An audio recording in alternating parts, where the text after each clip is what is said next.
Quang ngày hôm trước Duy cũng đưa con đi khám thì con cũng bị bệnh rất là nặng.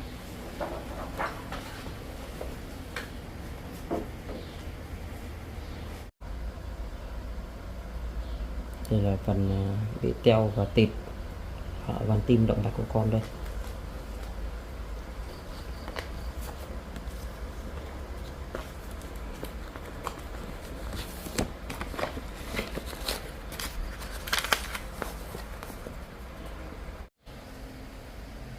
Với tình trạng bệnh của con như vậy thì mình sẽ không đi chữa trị bệnh của mình nữa. Mình sẽ cố gắng làm việc để cần trả tiền cho anh Pao, và mình sẽ dành toàn bộ tiền để mà chữa trị cho con mau chóng khỏe mạnh để trở lại giống như người bình thường.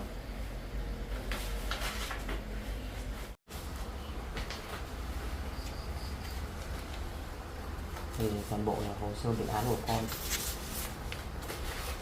mình cũng phải xem qua xem nó trước Duyên đưa con đi khám như thế nào. Bác sĩ cũng đã chẩn đoán là con bị teo van động mạch phổi.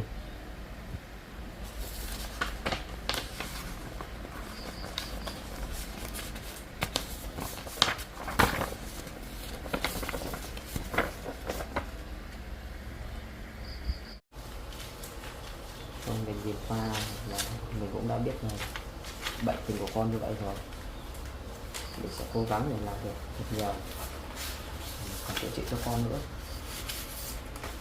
chứ mình không thể để con mãi như thế này được.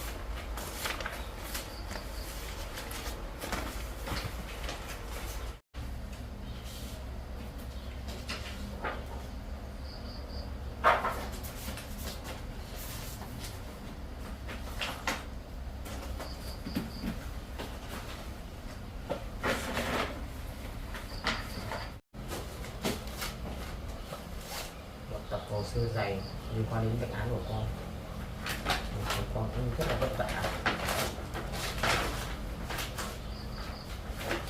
Vậy là mình cũng đã nói chuyện với cả anh Pao là gia đình của mình cũng đang gặp hoàn cảnh khó khăn.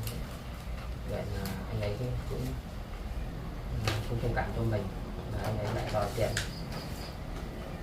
sớm và muốn trả cho anh ấy ngay.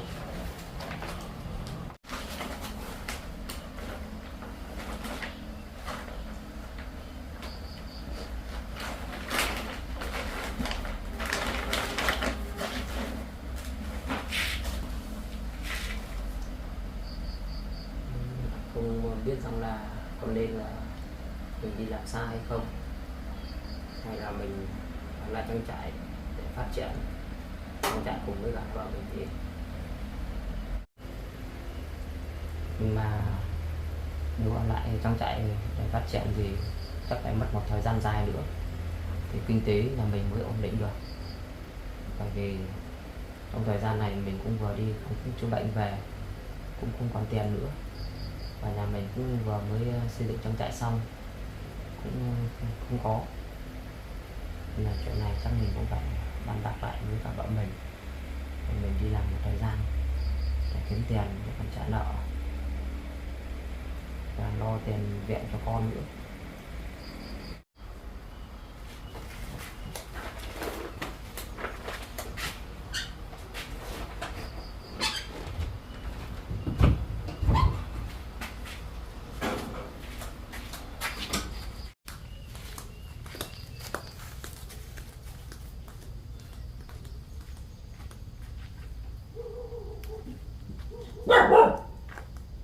Hello.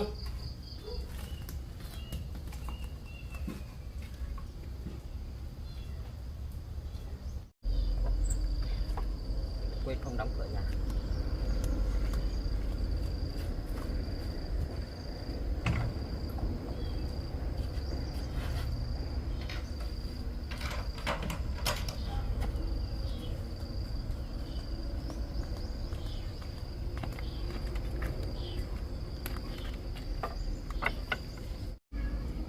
Sao con mèo của mình vừa lúc sáng cho nó ăn xong mà bây giờ nó kêu ghê thế nhỉ?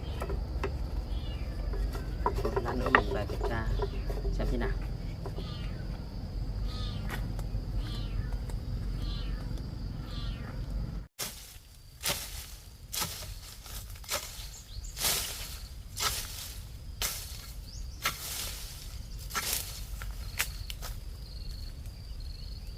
Hôm nay nắng quá. Mình cũng muốn ăn thử cây mía ở đây để xem mía ở đây có ngọt hay không. Nếu ngọt thì mình cũng sẽ mang ra chợ để mình bán.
Dưới này em làm cỏ được từng này rồi sao? Vâng, chỗ ruộng mía này nhiều cỏ quá anh ạ. Em thấy mía cũng dài rồi. Em cũng đang muốn ăn thử xem mía có ngọt không để em mang ra chợ để bán đấy. Thế cũng được. Anh có thể ngồi ở đây tí. Anh ngồi đây đi.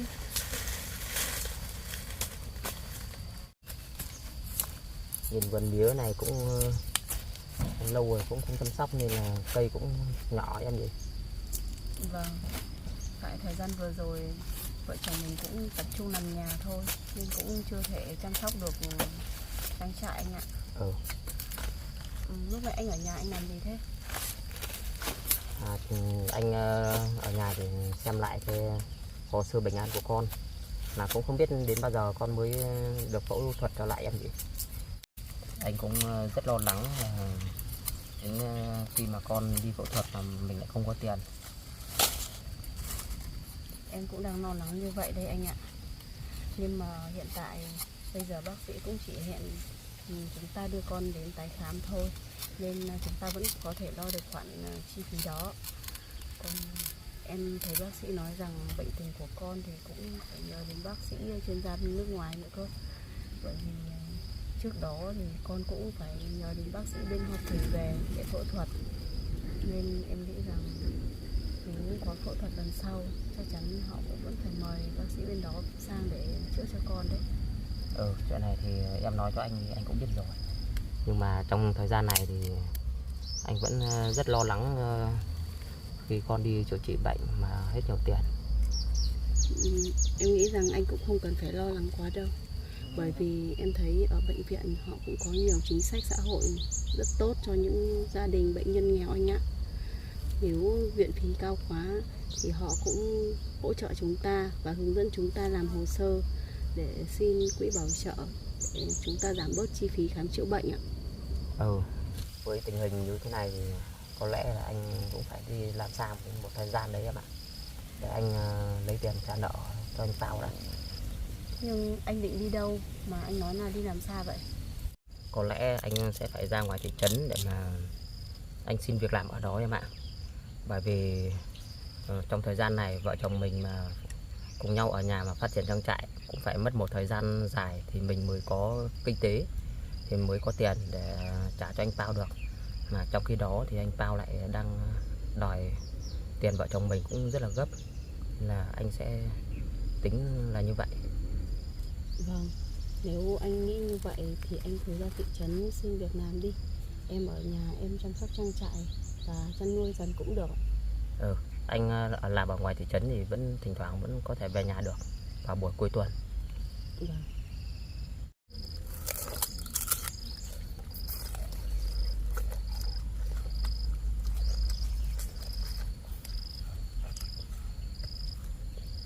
Anh ăn mía vẫn có vị chua em nhỉ? Vâng.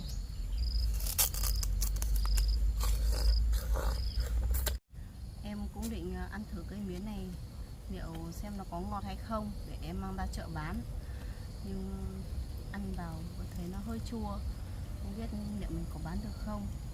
Lát nữa em sẽ chặt một vài cây em mang ra chợ bán thử trước xem thế nào anh ạ. Thì cũng được. Để mà mình cũng lấy ít tiền vốn này, một vài hôm nữa thì em có thể đi thu hoạch được. Vâng.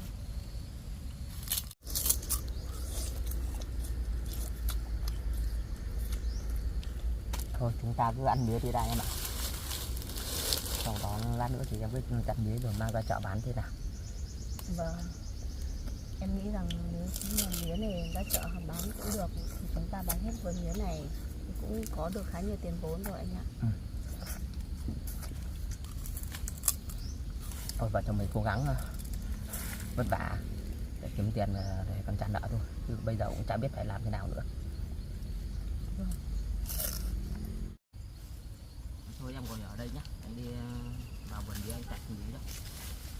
Thôi anh cứ để đấy, lát nữa em chặt cũng được mà. Không sao đâu mà.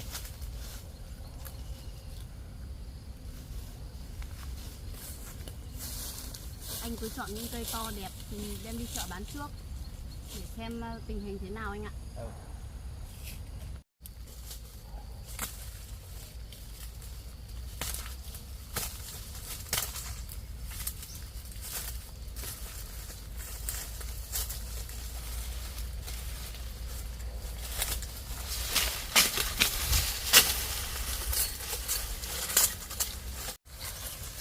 Sâu này anh chỉ cần chặt vài cây thôi, bởi vì em sẽ mang ra chợ bán thử thôi để xem tình hình như thế nào. Nếu mọi người không mua thì mình cũng đỡ lãng phí anh ạ. Anh vừa chặt cái cây này cũng bị sâu này, sâu độc cũng rất nhiều đấy. Vâng. Bị sâu nhiều quá em ạ. Vâng. Nó sâu lên cả đốt này nữa. Một cây mà hỏng mất một nửa anh ạ. Thôi cái cây này để mình ăn thôi. Mình chọn lấy cây đẹp nhất để mang ra chợ bán. Vâng.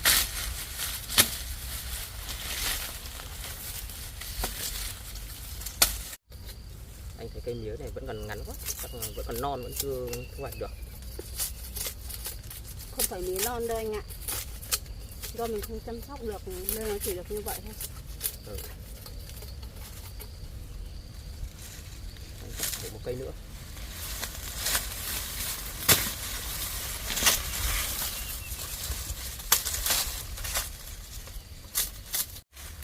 Em cầm lấy đi. Cái sâu này anh chặt thêm một cây nữa thôi, cũng không cần phải chặt nhiều lắm đâu anh ạ. Anh thấy cây mía này có màu vàng đẹp quá này. Chắc là ăn cũng ngọt lắm đây.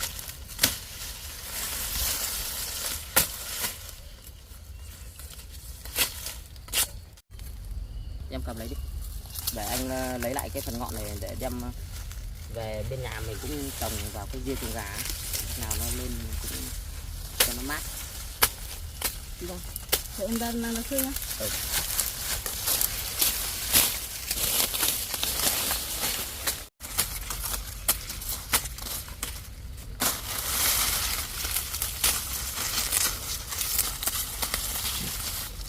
Thời gian nữa mình cũng phải mua phân về đây để bón vào cho các kho mía cho nó lên tốt, còn lấy mía thu hoạch.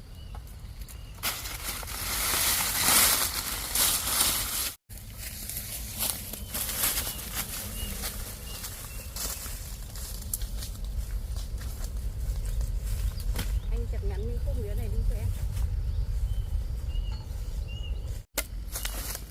Còn lát nữa em về lấy xe máy đi cho nó nhanh. Em ra chợ rồi về đêm vợ chồng mình làm việc.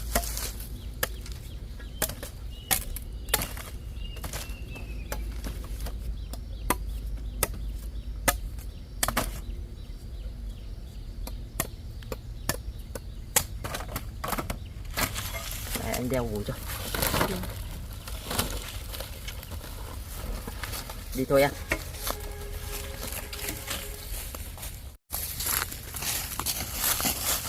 Bây giờ là trời nó vẫn đang nắng nên là việc làm cỏ thì chắc để đến chiều tối mát thì vợ chồng mình lên đây làm cỏ. Bây giờ nắng làm cũng mệt mà lại không hiệu quả các bạn.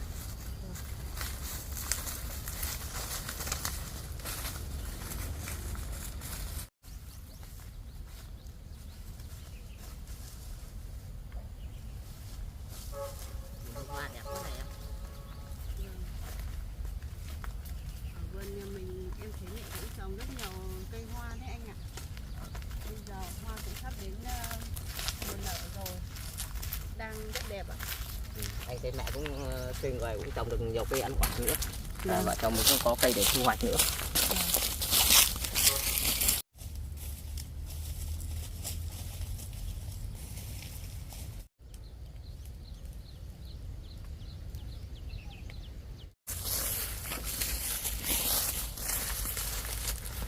Anh thấy cây mít ở phía trước mặt này cũng quả sai quá em ạ. Vâng. Một thời gian nữa là mình lại có mít để thu hoạch thôi.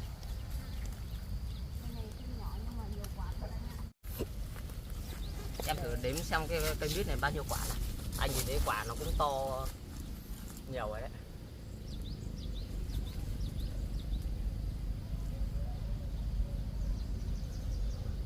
24 quả anh ạ. Vậy à? Quả này em đếm chưa? Em đếm hết rồi. Cây mít nhỏ như vậy là được tận 24 quả. Như vậy sau này mít chín đến mùa chúng ta cũng đi thu hoạch và đem đi bán được. Và quan trọng là mình cũng được thưởng thức nó nữa anh ạ. Ừ. Nhìn những cái quả mít này nó cũng đang dần phát triển rồi em nhỉ? Vâng. Em nghĩ chắc cũng phải mất một thời gian nữa nó mới có thể to hết cỡ rồi chín anh ạ. Ừ. Ôi, đứng ở đây gió mát quá. Vâng. Em cũng toát hết mồ hôi rồi. Em có mệt không? Em cũng không mệt đâu, chỉ là trời nắng nóng quá thôi anh ạ. Ừ. Mà nghĩ lại trước đây anh Pao cũng đối xử tốt với cả vợ chồng mình thì anh cũng nghĩ rằng anh ấy cũng rất tốt nên là anh cũng tặng cho anh ấy mảnh đất. Không may là anh ấy không lấy. Nếu mà anh ấy mà lấy thì cũng không biết là đã có chuyện gì xảy ra với gia đình nhà mình được. Thì thời gian đó anh ấy cũng còn khó khăn, không có chỗ ở nên chúng ta cũng thấy anh ấy là người tốt thì mình muốn giúp đỡ như vậy thôi. Nhưng em cũng không thể ngờ rằng bây giờ chúng ta mới phát hiện ra con người thật của anh ấy anh ạ. Trước đây khi chúng ta gặp anh Pao thì em thấy anh ấy cũng là người rất tốt, cũng thường xuyên giúp đỡ chúng ta khi khó khăn. Nhưng kể từ khi anh ấy quay lại và kết hôn với chị Hiền thì có lẽ anh ấy nghe lời chị Hiền thôi anh ạ. Ừ, anh cũng nghĩ là như vậy. Anh cũng mong rằng sẽ có một ngày nào đó thì anh ấy sẽ hiểu ra mọi chuyện thôi. Vâng. Và thôi, bây giờ em cứ mang gì đi ra chợ đi. Vâng. Đi vào chồng mình về thôi.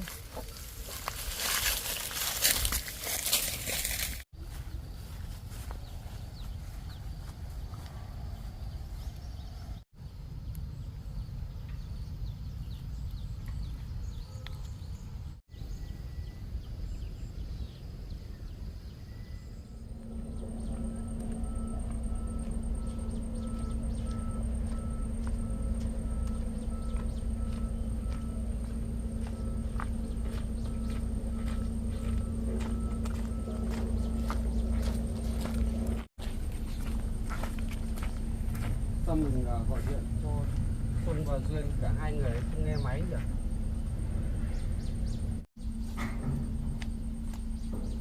Mình cũng suy nghĩ kỹ rồi. Hôm nay mình sẽ mang tiền đến trả cho Duyên. Hôm qua mình cũng lấy hết tiền đi thu hoạch của cô ấy. Thì hôm nay cô ấy lấy đâu ra tiền để mà đi thu hoạch tiếp. Cổng nhà cô ấy khóa này, chắc mình phải đi cổng sau thôi. À, may quá, Duyên cô ấy đây rồi.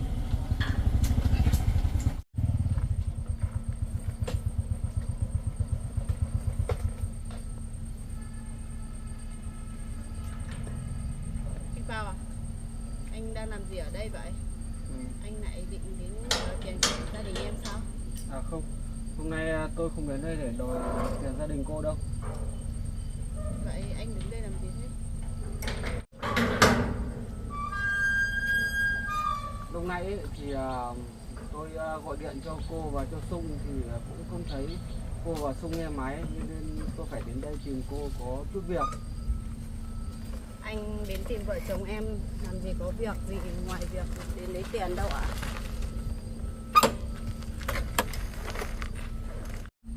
Hôm qua thì tôi cũng cầm hết cái số tiền mà cô đi thu hoạch về ấy. Nên tôi về tôi suy nghĩ lại, tôi cũng thấy rất là ngại. Nên hôm nay thì tôi mang tiền đến đây tôi trả lại cho cô. Thôi, anh cũng không cần phải trả lại cho em đâu. Anh cứ coi như số tiền đó là em trả được cho anh rồi ạ. Anh cứ trừ nợ dần đi, cũng không sao đâu ạ. Tôi lấy hết số tiền này của cô thì tôi cũng thấy rất là áy náy. Nếu mà tôi cầm hết thì cô cũng không có tiền để mà đi thu hoạch ấy. Thôi cô cầm lấy đi, xong rồi cô lấy số tiền này để đi thu hoạch. Xong rồi khi nào có tiền dư giả thì tôi đến lấy sau cũng được. Thôi không cần đâu anh ạ. Anh cứ giữ lấy đi. Em cũng bán được chút mía thì em cũng sẽ có tiền vốn để đi thu hoạch thôi ạ. Cô bán một chút mía này thì được bao nhiêu tiền? Nếu không thì cô cứ để lại cho tôi mang về nhà dùng cũng được. Chỗ mía này em mang đi không phải để bán đâu anh ạ. Em mang chỗ mía này đến những cửa hàng lớn để chào hàng cho họ, xem họ có mua không. Rồi em cũng bán cả một ruộng mía của em, chứ không phải bán một ít như này đâu ạ. Thôi rồi đã, cô cầm lấy số tiền này mà đi thu hoạch đi. Tôi mà làm như thế này tôi sợ mất hết tình bạn giữa gia đình cô và gia đình tôi đấy. Thôi anh cứ cầm lấy đi ạ. Việc em nợ tiền của gia đình anh, trách nhiệm phải trả thì là việc của chúng em. Còn chuyện tình bạn của anh và anh Sung như thế nào thì chúng ta cứ có sao thì đối xử với nhau như vậy thôi anh ạ.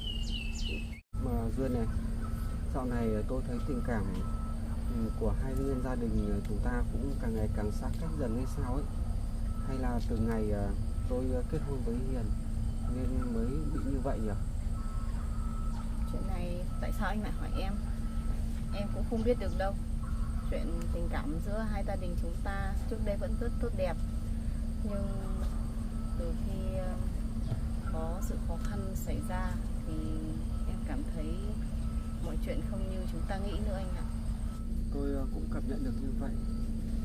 Chắc là do hoàn cảnh nên chúng ta mới phải đối xử với nhau như vậy thôi.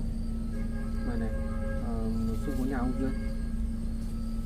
Anh Sung thì vẫn đang ở trong nhà. Còn bây giờ em cũng phải đem mía này đi có việc ạ. Nếu tôi có thể lên nhà gặp Sung có được không? Vâng, nếu anh có việc gặp anh ấy thì anh cứ lên nhà đi. Bây giờ em cũng phải đi có việc. Em đi nhanh kiểu muộn đây ạ. Mà anh vào trong nhà thì cứ đóng hộ em cái cổng nhé. Em đi đây.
anh lại đến nhà tôi lấy tiền nữa.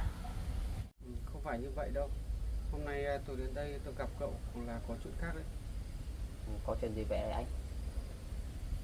Nếu mà anh có chuyện gì muốn nói với tôi thì tôi có thể mời anh vào trong nhà ngồi uống nước chúng ta nói chuyện. Không cần đâu, chúng ta ngồi ở đây nói chuyện cũng được. Vâng. Thế anh có chuyện gì anh nói với tôi thì anh nói đi ạ.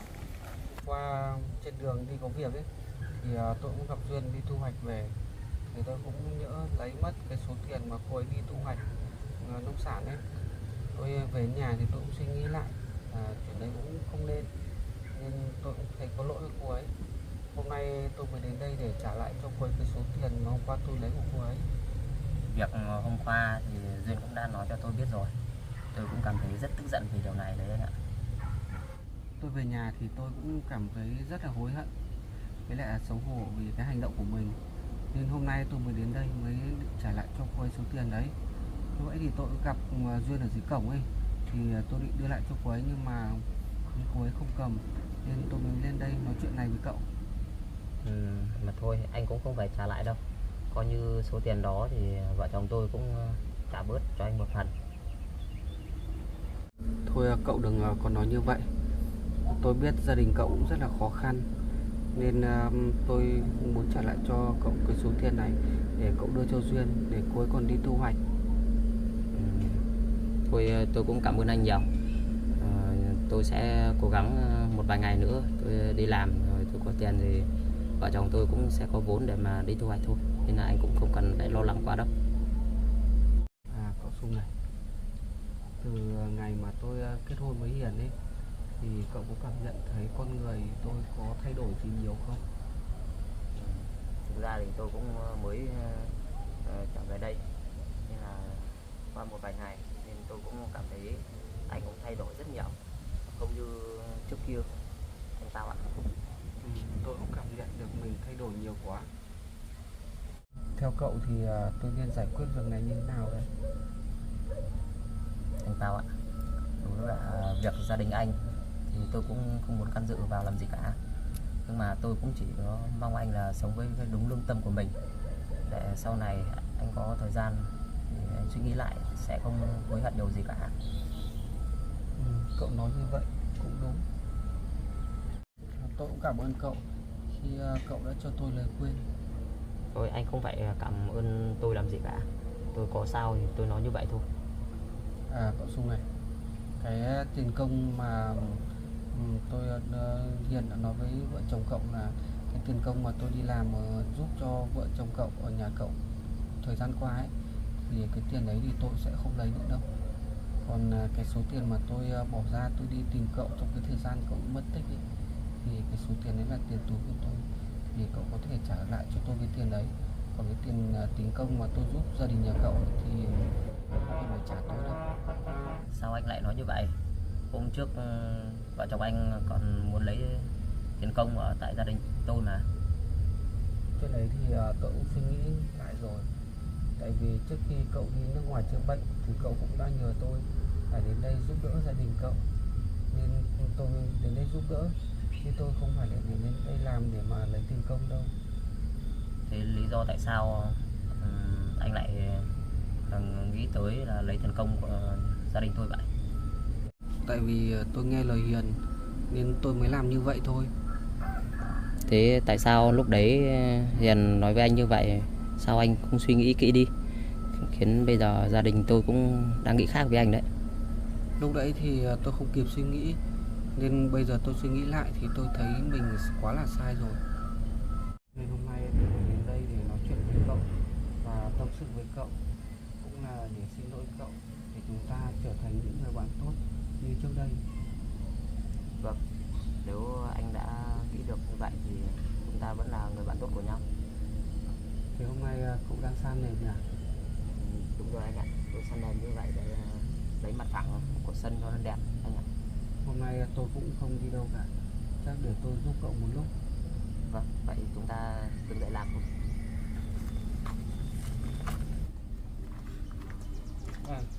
Cậu vừa làm được cái bể này à? Đúng rồi anh ạ, cũng mấy ngày qua thì tôi về tôi cũng tranh thủ làm nó xong để mà sắp tới tôi cũng đi làm xa mà.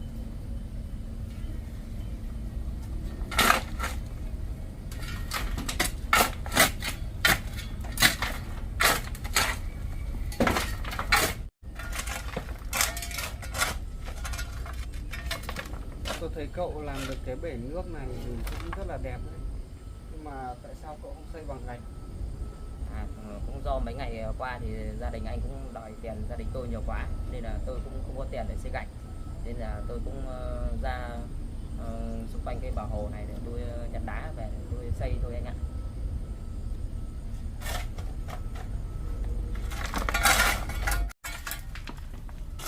Nghe cậu nói như vậy tôi cũng thấy áy náy và thấy mình có lỗi quá. Tôi không sao đâu anh ạ, cuộc sống mà, anh cứ vui vẻ lên là được.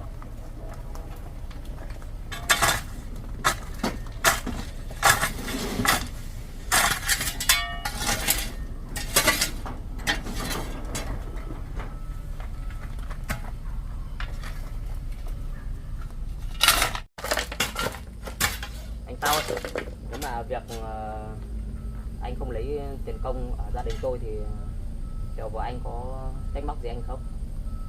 Chuyện này thì về tôi sẽ nói chuyện với Hiền sau vậy. Vâng.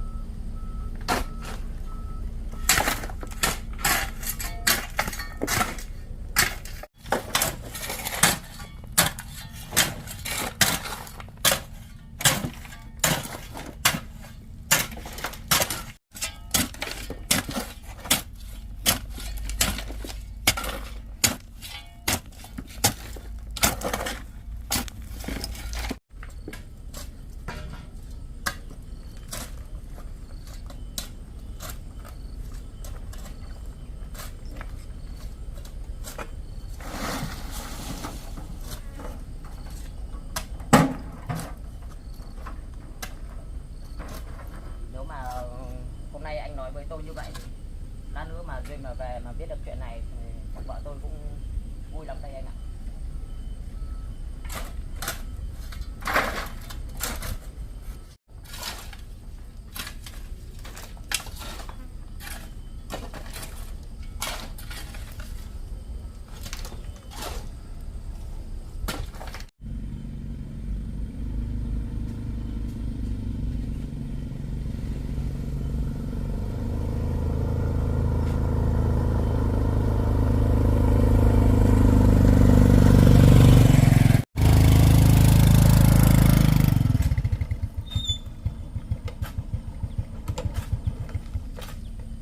Anh Bao đang làm gì ở đây vậy? Em đã nói rằng gia đình em không có tiền thuê anh làm rồi, sao anh vẫn tới đây vậy?